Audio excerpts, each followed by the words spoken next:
students, we'll continue the topic planar graphs. The graph is planar when the graph can be drawn without intersecting any of the edges. ಯಾವುದೇ edges ಅನ್ನು intersect ಆಗದ ಹಾಗೆ ನನಗೆ ಗ್ರಾಫನ್ನು draw ಮಾಡಲಿಕ್ಕೆ ಆದರೆ that graph is a planar graph. ಆಗದೆ ಹೋದರೆ ಅದು ನಾನ್ ಪ್ಲೇನರ್. ಮತ್ತು ಎಂಬೆಡೆಡ್ ಇನ್ ಅ ಪ್ಲೇನ್ ಅಂದರೆ ಒಂದು ಪ್ಲೇನರ್ ಗ್ರಾಫನ್ನು ನನಗೆ XY ಪ್ಲೇನ್ನಲ್ಲಿ ಡ್ರಾ ಮಾಡಲಿಕ್ಕೆ, ಅದರ ಒಂದು ಪೇಪರಲ್ಲಿ ಡ್ರಾ ಮಾಡಲಿಕ್ಕೆ ಆದರೆ ಹೇಗೆ ಎಡ್ಜಸ್ ಇಂಟರ್ಸೆಕ್ಟ್ ಆಗದ ಹಾಗೆ ಡ್ರಾ ಮಾಡಲಿಕ್ಕೆ ಆದರೆ ಅದನ್ನು ಎಂಬೆಡೆಡ್ ಇನ್ ಅ ಪ್ಲೇನ್ ಅಂತ ಹೇಳ್ತೇವೆ. ಎಂಬೆಡೆಡ್ ಇನ್ ಅ ಸ್ಪಿಯರ್ ಅಂದರೆ ನನಗೆ ಪ್ರತಿಯೊಂದು ಎಡ್ಜಸ್ ಇಂಟರ್ಸೆಕ್ಟ್ ಆಗದ ಹಾಗೆ ಸ್ಪಿಯರ್ನ ಸರ್ಫೇಸಲ್ಲಿ ನನಗೆ ಡ್ರಾ ಮಾಡಲಿಕ್ಕೆ ಆದರೆ ಗ್ರಾಫನ್ನು ಎಂಬೆಡೆಡ್ ಇನ್ ಅ ಸ್ಪಿಯರ್ ಅಂತ ಹೇಳ್ತೇವೆ, ಪ್ಲೇನರ್ ಗ್ರಾಫನ್ನು. ಒಂದು ಥಿಯರಮ್, ಪ್ರೂಫ್ ಇಲ್ಲ statement. Any simple planar graph can be embedded in a plane such that every edge is drawn as a straight line segment. Simple ಅಲ್ಲಿ ಸೆಲ್ಫ್ ಲೂಪ್ ಇರುವುದಿಲ್ಲ, parallel edges ಇರುವುದಿಲ್ಲ, ಎಲ್ಲ straight ಆಗಿರ್ತದೆ. Any simple planar graph can be embedded in a plane such that every edge is drawn as a straight line. ಪ್ರತಿಯೊಂದು ಎಡ್ಜನ್ನು straight ಲೈನ್ನ ಮುಖಾಂತರ draw ಮಾಡುವ ಹಾಗೆ ನನಗೆ ಡ್ರಾ ಮಾಡಬಹುದು ಅಂತ, ಅದು ಪ್ಲೇನ್ನಲ್ಲಿ ಎಂಬೆಡ್ ಆಗೋದಾದರೆ. Next definition of region. A plane representation of a graph divides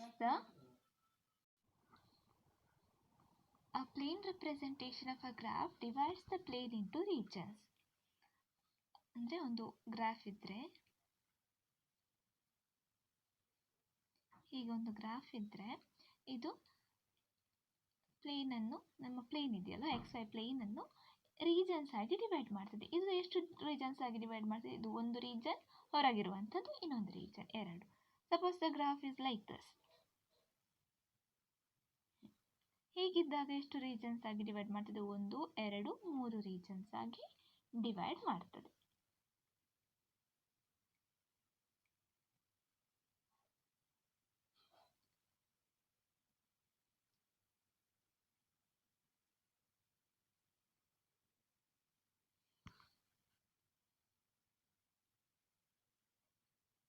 Next, see this graph.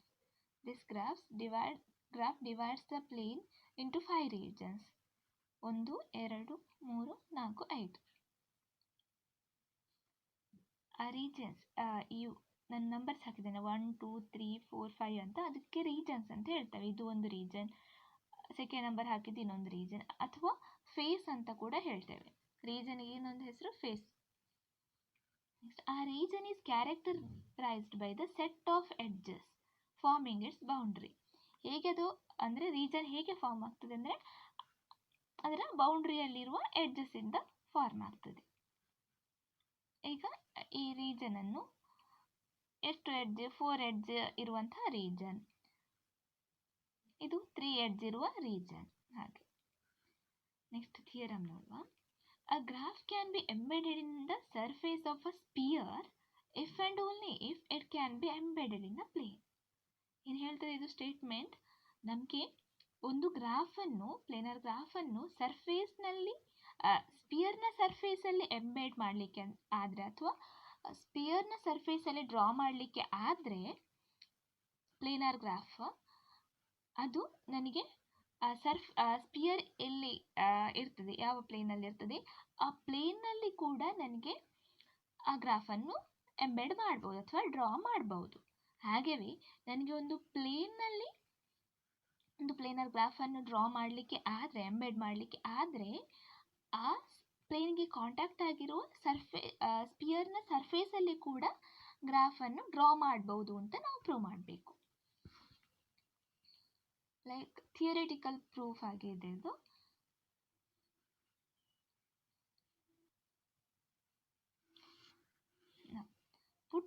Put the sphere on the plane and call the point of contact as SP. ಈಗ ಒಂದು plane consider ಮಾಡಿ, ಈ ಪ್ಲೇನ್ನಲ್ಲಿ ನಾನೊಂದು spear ಅನ್ನು ಇಡ್ತೇನೆ.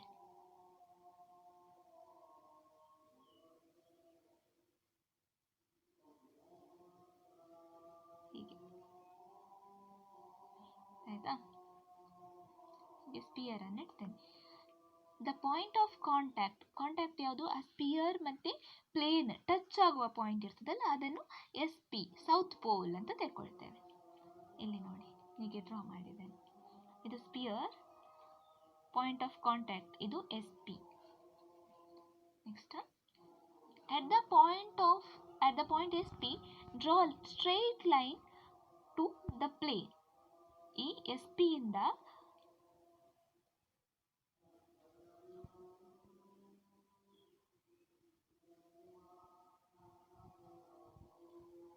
to the plane perpendicular,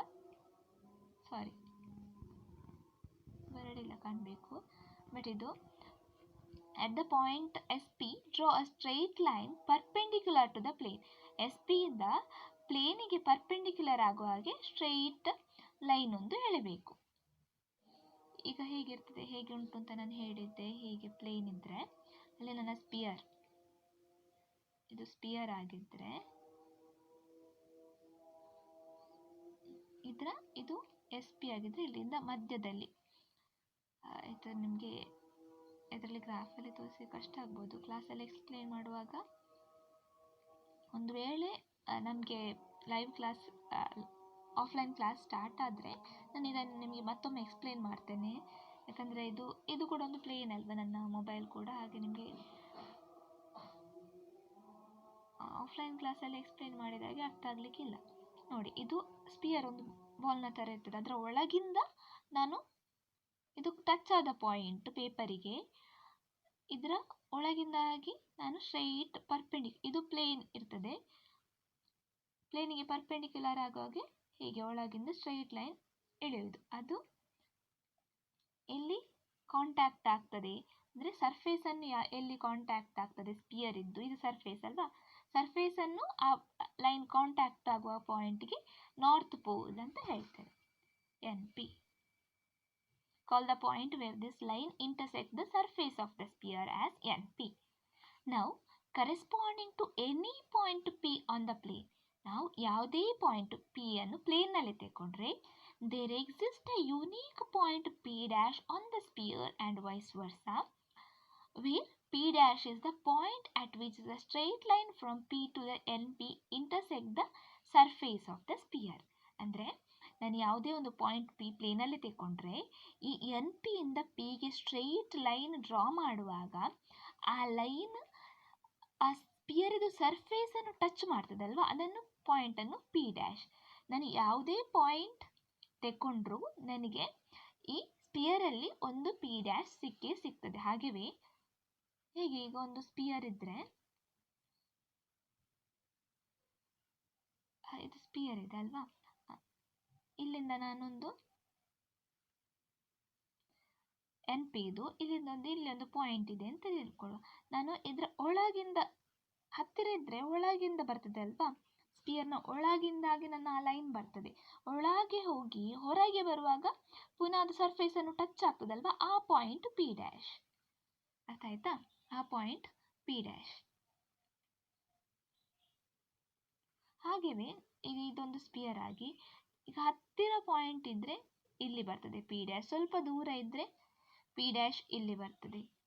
ಒಂದು ವೇಳೆ ಜಾಸ್ತಿ ದೂರ ಇದ್ದರೆ ಏನು ಬರ್ತದೆ, ನನ್ನ ಡೈರೆಕ್ಟ್ NPಯೇ ಬರ್ತದೆ.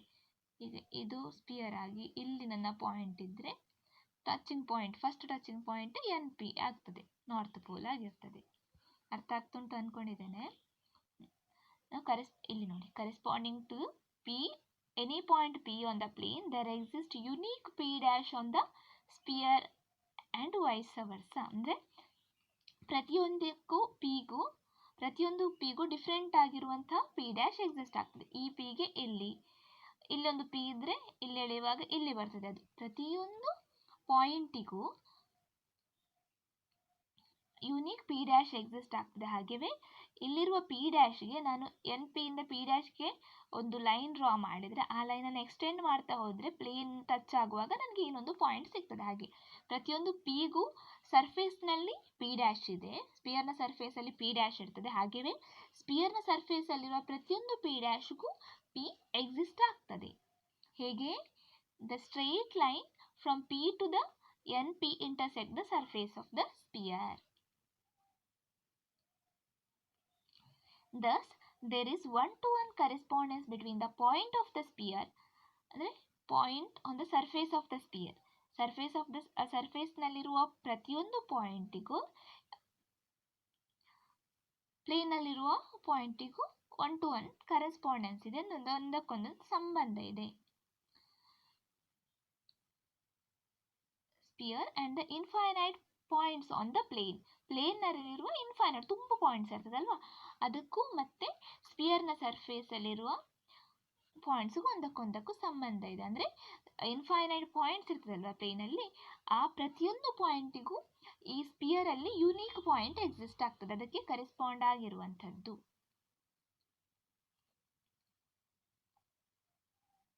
And the point at infinity in the plane to the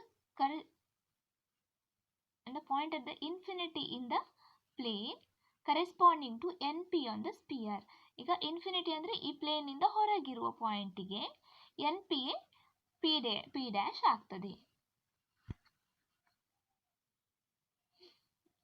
which implies ಅಂದರೆ ಇಲ್ಲಿನ ಪ್ರತಿಯೊಂದು ಪಾಯಿಂಟ್, ಸ್ಪಿಯರ್ನ ಮೇಲಿರುವ ಪ್ರತಿಯೊಂದು ಪಾಯಿಂಟಿಗೂ ಪ್ಲೇನಲ್ಲಿ ಒಂದು ಪಾಯಿಂಟ್ ಇರ್ತದೆ ಕರೆಸ್ಪಾಂಡ್ ಆಗಿ, ಹಾಗೆ ಪ್ಲೇನ್ನಲ್ಲಿರುವ ಪ್ರತಿಯೊಂದು ಪಾಯಿಂಟಿಗೂ ಸ್ಪಿಯರಲ್ಲಿ ಒಂದೊಂದು ಪಾಯಿಂಟ್ ಇದ್ದೇ ಇರ್ತದೆ. ಹಾಗಾಗಿ ನಾನು ಪ್ಲೇನಲ್ಲಿ ಗ್ರಾಫ್ ಡ್ರಾ ಮಾಡಿದರೆ ಅದಕ್ಕೆ ಕರೆಸ್ಪಾಂಡ್ ಆಗಿರುವ ಪ್ಲೇನಲ್ಲಿ ಎಷ್ಟು ವರ್ಟಿಸಸ್ ಇರ್ತದೆ,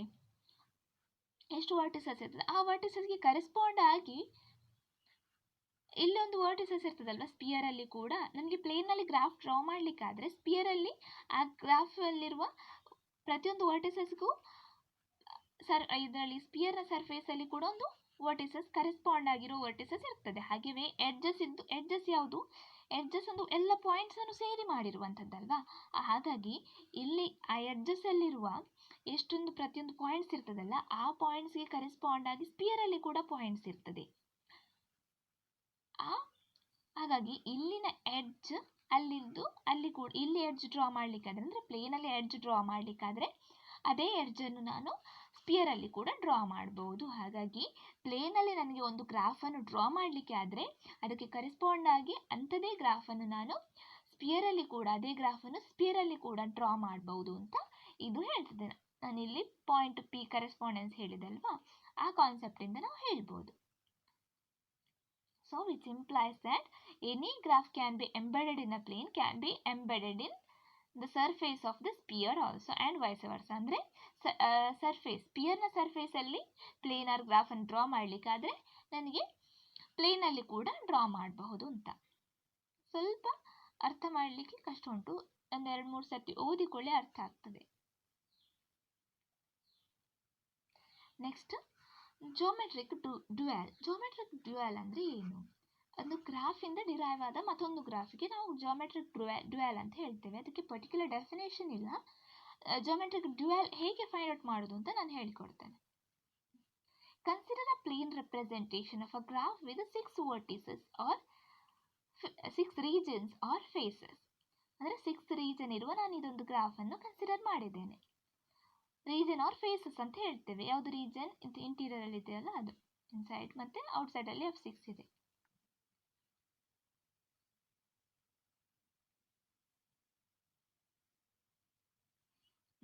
F1, F2, F3, F4, F5 and F6 are the regions. Let us place 6 points P1, P2 up to P6 on in each of the regions. ಪ್ರತಿಯೊಂದು ರೀಜನ್ ಅಲ್ಲೂ ನಾವು ಒಂದೊಂದು ಪಾಯಿಂಟ್ ಇಡುವ.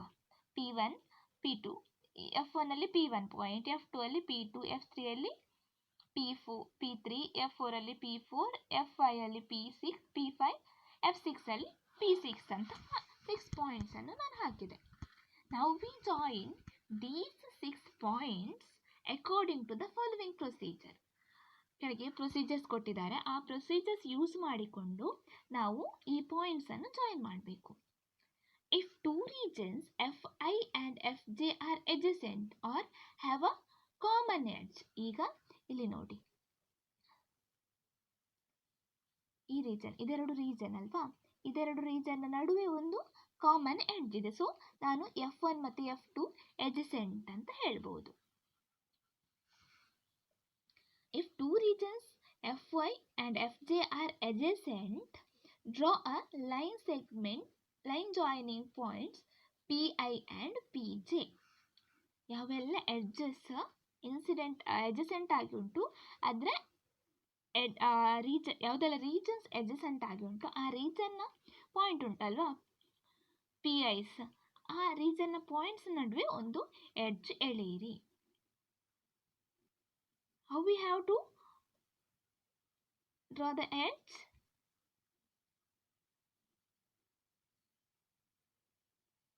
That edge should intersect the common edge between Fi and Fg.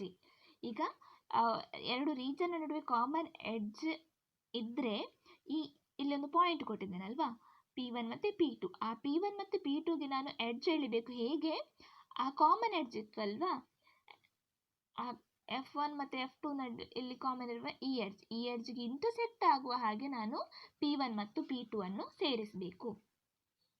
ನೋಡಿ ಯಾವುದೆಲ್ಲ regions adjacent ಆಗಿದೆ ನೋಡಿ. ಇಲ್ಲಿ F1 ಮತ್ತು F2ನ ನಡುವೆ ಒಂದು ಎಡ್ಜ್ ಇದೆ, ಅಡ್ಜಸೆಂಟ್ ಆಗಿ ಉಂಟು. ಸೊ F1 ಮತ್ತು F2, ಹಾಗಾಗಿ P1 ಮತ್ತು P2ನ ನಡುವೆ ನಾನು ಒಂದು ಲೈನ್ ಎಳಿಬೇಕು. ಹಾಗೆಯೇ F2 ಮತ್ತು F3 ನೋಡಿ, ಎರಡು ರೀಜನ್ ಅಡ್ಜಸೆಂಟ್ ಉಂಟಲ್ವಾ, ಸೊ P2 ಮತ್ತು P3 ನಡುವೆ ಲೈನ್ ಎಳಿಬೇಕು. F3 ಮತ್ತು F4 ಅಡ್ಜಸೆಂಟ್ ಆಗಿ ಉಂಟು, F3 ಮತ್ತು F4 ನಡುವೆ ಲೈನ್ ಎಳೆಯಬೇಕು. ಹಾಗೆ ನೋಡಿ F6 ಮತ್ತು F5 ಅಡ್ಜಸೆಂಟ್ ಆಗಿ ಉಂಟಲ್ವಾ, F6 ಮತ್ತು F5 ನಡುವೆ ಒಂದು ಎಡ್ಜ್ ಉಂಟು, ಸೆಲ್ಫ್ ಲೂಪ್ ಕೂಡ ಒಂದು ಎಡ್ಜ್ ಅಲ್ವಾ, ಸೊ ಲೈನ್ ಎಳಿಬೇಕು. ಮತ್ತು F2 ಮತ್ತು F6 ಅಡ್ಜಸೆಂಟ್ ಆಗಿ ಉಂಟಲ್ವಾ, ನೋಡಿ ಇಲ್ಲಿ ಎಷ್ಟು ವರ್ಟಿಸಸ್ ಇದೆ, ಇಲ್ಲೊಂದು ವರ್ಟಿಸಸ್ ಉಂಟು, ಇಲ್ಲಿ ಅರ್ಥ ಆಯ್ತಲ್ವಾ. F2 ಮತ್ತು F6 ನಡುವೆ ಈ ಒಂದು ಎಡ್ಜ್ ಮತ್ತು ಈ ಒಂದು ಎಡ್ಜ್ ಅಡ್ಜಸೆಂಟ್ ಆಗಿ ಉಂಟು. ಅದಕ್ಕೆ ಇನ್ನೊಂದು ಪ್ರಾಪರ್ಟಿ ಇದೆ, ಹೇಗೆ ಎಳೆಯಬೇಕು ಎಡ್ಜ್ ಅಂತ. ಇಲ್ಲಿ ನೋಡಿ F2 ಮತ್ತು F6ನ ನಡುವೆ ಎಷ್ಟು ಎಡ್ಜ್ ಉಂಟು, ಈ ಎಡ್ಜ್ ಮತ್ತು ಈ ಎಡ್ಜ್ ಹೇಗೆ ಉಂಟು, F2 ಮತ್ತು F6 ಹೀಗೆ ಉಂಟು ನೋಡಿ. ಇದು F2 ಅಲ್ಲ ಫುಲ್ ರೀಜನ್, ಇದು F6. F2ಗೆ ಯಾವೆಲ್ಲ ಎಡ್ಜ್ ಇನ್ಸಿಡೆಂಟ್ ಆಗಿದೆ, ಇದು ಎಡ್ಜ್ ಕೂಡ ಎಡ್ಜಸೆಂಟ್ ಆಗಿ ಉಂಟು. F2 ಮತ್ತು F6 ಎಡ್ಜಸೆಂಟ್ ಆಗಿದೆ, ಇದರ ನಡುವಿನ ಎಡ್ಜ್ ಇದು ಒಂದು. F2 ಮತ್ತು F6ಗೆ ನಡುವಿರುವ ಇದು ಕೂಡ ಒಂದು ಎಡ್ಜ್ ಅಲ್ವಾ, ಕಾಮನ್ ಎಡ್ಜ್ F2 ಮತ್ತು F6 ಅಲ್ಲಿರುವಂಥದ್ದು ಎರಡು ಎಡ್ಜ್ ಉಂಟು ಕಾಮನ್ ಆಗಿರುವಂಥದ್ದು. ಹಾಗೇನಾಗ್ತದೆ ನೋಡುವ. If there is more than one edge common between Fi and Fj, draw one line segment between points Pi and Pj for each of the common edges.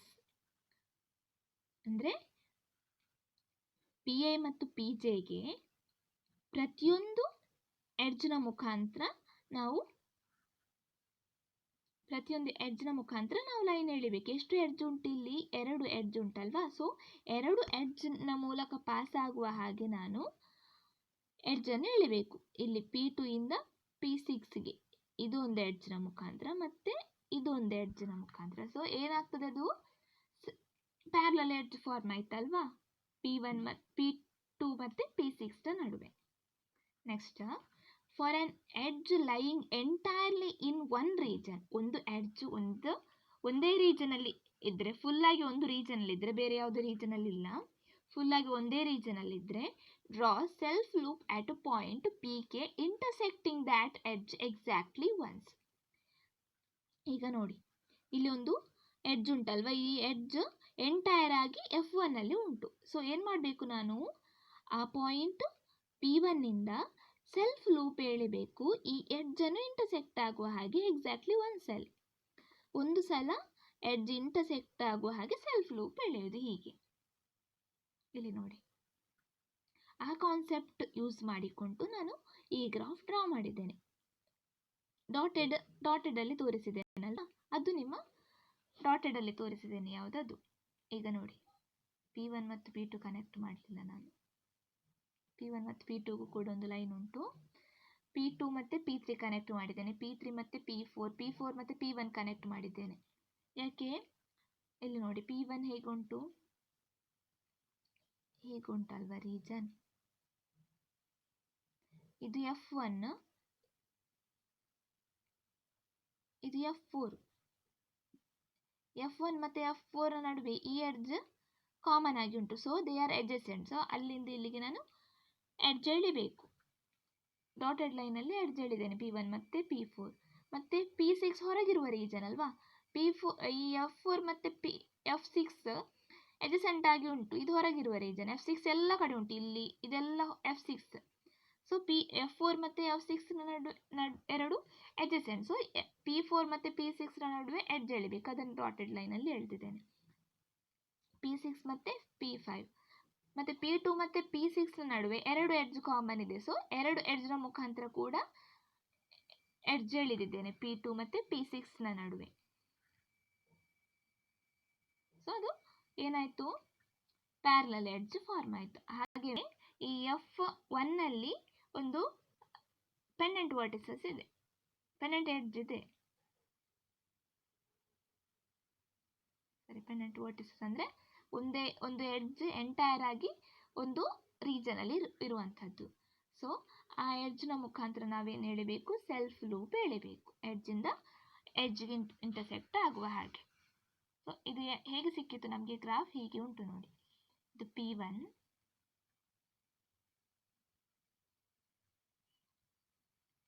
P1 ಆಗಿದ್ರೆ ಇದು ಒಂದು self loop. ಮತ್ತೆ P1 ಇಂದ P6ಗೆ ಒಂದು,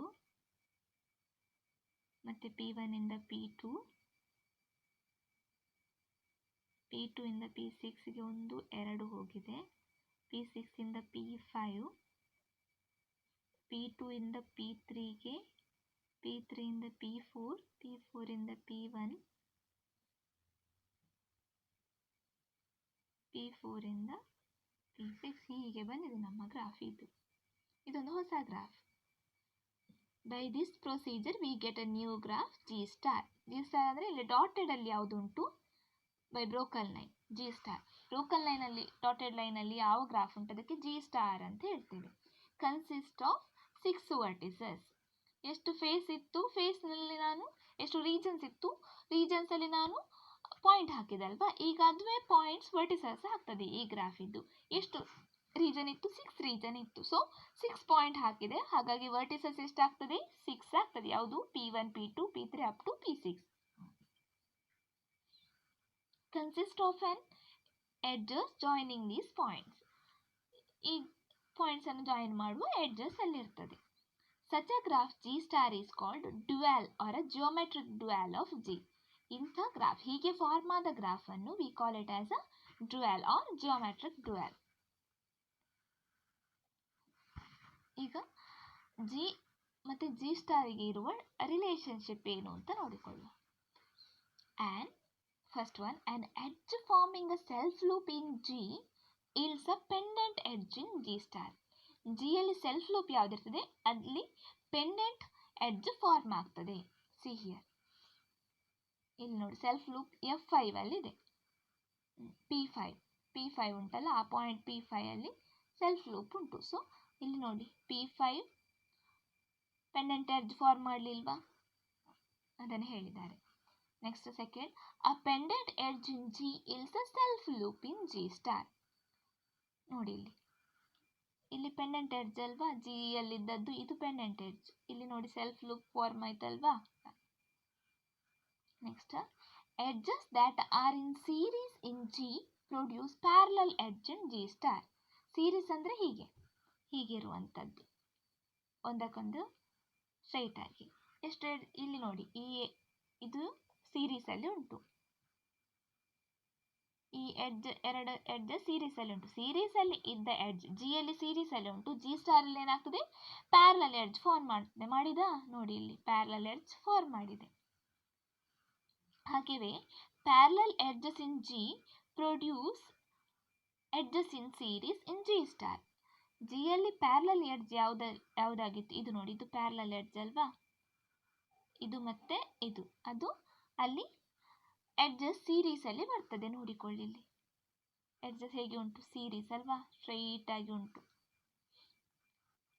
next, the number of edges constituting the boundary of the region Fi in G is equal to the degree of the corresponding vertex pi in G star. ಅಂದರೆ ಒಂದು ರೀಜನಲ್ಲಿ ಎಷ್ಟು boundaries ಇತ್ತು ಒಂದು ರೀಜನಿಗೆ. ಈಗ ನೋಡಿ, ಇದೊಂದು F1 ರೀಜನ್ ಅಲ್ಲಿ, ಇದರಲ್ಲಿ ಎಷ್ಟು ಬೌಂಡ್ರೀಸ್ ಇತ್ತು? ಒಂದು ನೋಡಿ P2 ನೋಡುವ. P2 ಅಲ್ಲಿ ಎಷ್ಟು ಬೌಂಡ್ರಿ ಇತ್ತು? 1 2 3 4 ಬೌಂಡ್ರಿ ಇತ್ತಲ್ವಾ? ಈಗ P2 ಡಿಗ್ರಿ ನೋಡಿ, 1 2 3 ಮತ್ತೆ ಇದೊಂದು 4, P1ಗೆ ಕನೆಕ್ಟ್ ಆಗಿದೆ. ಸೊ 4. ಮೊದಲು G ಯಲ್ಲಿದ್ದ ಗ್ರಾಫಲ್ಲಿದ್ದ ರೀಜನ್ಗೆ ಎಷ್ಟು ಎಡ್ಜಸ್ ಬೌಂಡ್ರಿ ಆಗಿತ್ತು, ಅದು ಎಷ್ಟು ನಂಬರ್ ಆಫ್ ಎಡ್ಜಸ್ ಬೌಂಡ್ರಿ ಆಗಿತ್ತು, ಅದು ಈಗ ಡಿಗ್ರಿ ಆಗಿರ್ತದೆ ಆ ವರ್ಟೆಕ್ಸ್ ಪಿ ಐ ಇದ್ದು. Next, graph G star is also embedded in the plane, therefore it is a planar. ನೋಡಿ, ಈ ಗ್ರಾಫ್ ನೋಡಿದ್ರೆ ಅದು ಯಾವುದೇ ಎಡ್ಜ್ ಕೂಡ ಇಂಟರ್ಸೆಕ್ಟ್ ಆಗಲಿಲ್ಲ, ಹಾಗಾಗಿ ಇದನ್ನು ಪ್ಲೇನಲ್ಲಿ ಎಂಬೆಡ್ ಮಾಡಬಹುದು. ಹಾಗೇನು ಹೇಳ್ಬೋದು ಅದನ್ನು? ಅದು ಕೂಡ ಒಂದು ಪ್ಲೇನಾರ್ ಗ್ರಾಫ್ G star ಕೂಡ. If you find the dual of G star ಸಿಕ್ಕಿತ್ತಲ್ವಾ? G ಇದು ಡ್ಯುಯಲ್ ಅಲ್ವಾ G star ಇದು ಡ್ಯುಯಲ್ ಫೈಂಡ್ ಔಟ್ ಮಾಡಿ using the same procedure. G star ಇದು ಡ್ಯುಯಲ್ ಫೈಂಡ್ ಔಟ್ ಮಾಡಿದರೆ ನನಗೆ ಬರುವ ಗ್ರಾಫ್ G ಆಗಿರ್ತದೆ. So we call G and G star are dual graphs. G ಮತ್ತು G star ಅನ್ನು ಡ್ಯುಯಲ್ ಗ್ರಾಫ್ಸ್ ಅಂತ ಹೇಳ್ತೇವೆ.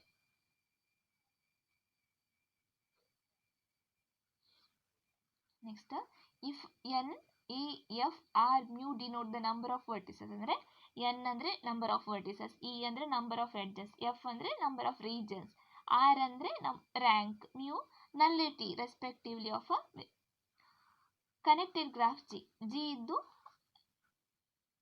G ಗ್ರಾಫ್ ಇದ್ದು ವರ್ಟಿಸಸ್ ಎಡ್ಜಸ್ ಆಗಿದ್ರೆ, ನಂಬರ್ ಆಫ್ ವರ್ಟಿಸಸ್ ಆಗಿದ್ರೆ, n star e star f star r star mu star corresponding to the correspond to the graph G star ಅಂತ ಹೇಳಿದ್ದಾರೆ. ಅಂದರೆ n ಸ್ಟಾರ್ ಅಂದರೆ ಏನು? Number of vertices in G star, e star ಅಂದರೆ number of edges in G star, f star ಅಂದರೆ number of regions in G star.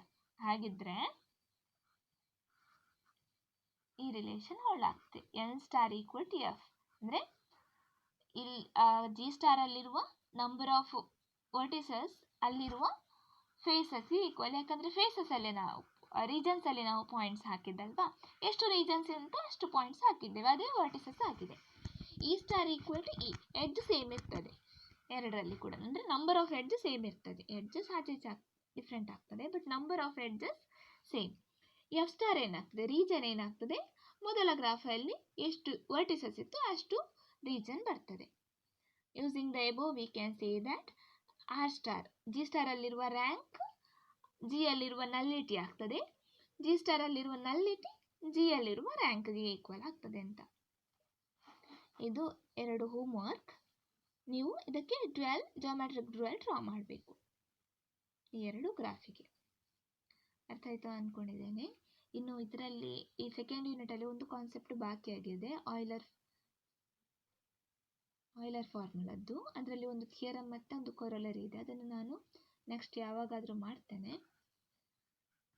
ಅದು ಬಿಟ್ಟರೆ ಬಾಕಿ ಎಲ್ಲ ಈ ಸೆಕೆಂಡ್ ಯೂನಿಟಲ್ಲಿ ಕಂಪ್ಲೀಟ್ ಆಯಿತು. ಇವತ್ತಿಗೆ ಸೆಕೆಂಡ್ ಯೂನಿಟ್ ಆಲ್ಮೋಸ್ಟ್ ಕಂಪ್ಲೀಟ್ ಆಯಿತು. ಇನ್ನೊಂದು ಟಾಪಿಕ್ ಬಾಕಿ ಉಂಟು, ಅದನ್ನು ಥರ್ಡ್ ಯೂನಿಟ್ ಆದಮೇಲೆ ಮಾಡ್ತೇನೆ ನಾನು.